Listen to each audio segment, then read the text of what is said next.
You ask Tiger to solve. This deals with linear equations with one unknown. The final result is y equals -17. Let's solve it step by step. Simplify the expression. Simplify the arithmetic. Group all constants on the right side of the equation. Add 6 to both sides. Simplify the arithmetic.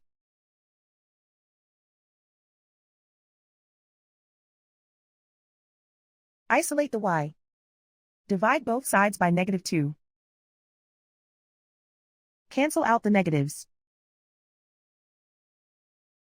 Simplify the fraction.